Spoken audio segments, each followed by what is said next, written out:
Amb motiu de la celebració del Dia Internacional de la Infància, que serà el pròxim dia 20 de novembre, aquesta setmana la Regidoria d'Infància de Mislata ha organitzat una sèrie d'activitats dedicades als més menuts. Entre aquestes activitats, el passat dilluns fou la inauguració de l'exposició La ciutat que sent. Esta mostra, convocada pel Consell de la Infància, recull una sèrie de fotografies de la ciutat de Mislata, totes realitzades per infants i adolescents dels centres educatius del municipi, amb les que pretenen mostrar la seva visió de la vila, tant els aspectes positius com els negatius. L'exposició serveix per a posar en manifest la forma en la que els xiquets perceben la ciutat. A més, els col·legis participants podran visitar l'exposició per a reflexionar sobre els aspectes que més els criden l'atenció. Durant tots els matins, les escoles de Mislata i els instituts estan fent visites guiades a l'exposició, tots els col·legis i instituts que han participat, és a dir, tots els col·legis i instituts que tenen així fotografia representada, perquè ha hagut algun centre, un concretament crec que no ha volgut participar en l'edició d'enguany, suposo que per desconeixement, perquè la convocatòria ha arribat a tots, però la resta estan venint pels matins. Aleshores la visita,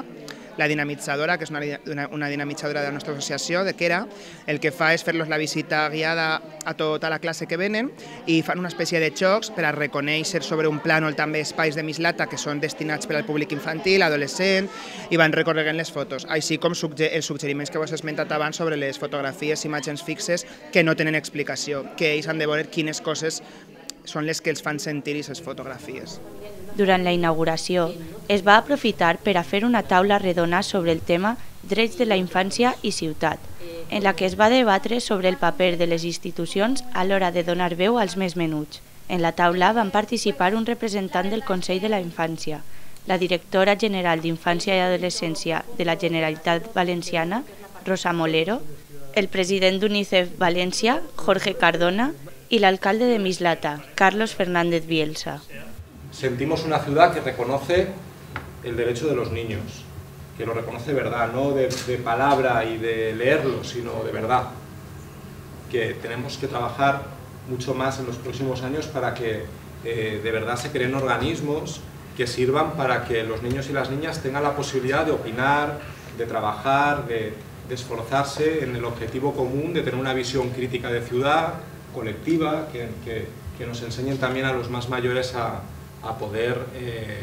pues bueno, no solamente mejorar los parques, las avenidas, también a realizar actividades, talleres, que ya el Mislata lo están haciendo. A l'acte tampoc va faltar la regidora d'Infància i Adolescència, Lola Hortelano, qui va explicar les activitats programades per aquesta setmana. A lo largo de la semana también hay actividades en los centros escolares e institutos en los que trabajarán con los niños los derechos de la infancia. Y como es tradicional, pues bueno, la sirena musical. Y para terminar, el domingo día 20, que es el Día Internacional de la Infancia, tendremos en la Plaza Mayor de Mislata una fiesta de la infancia, en la que participarán pues hasta 33 o 34 entidades del municipio con el ayuntamiento, asociaciones juveniles, asociaciones de mayores, bueno, todos ellos.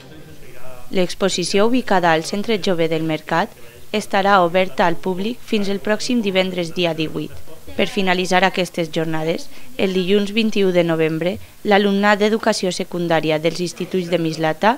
portarà i llegirà en les Corts Valencianes el seu manifest en relació als objectius de desenvolupament sostenible, en el que han estat treballant des de fa unes setmanes.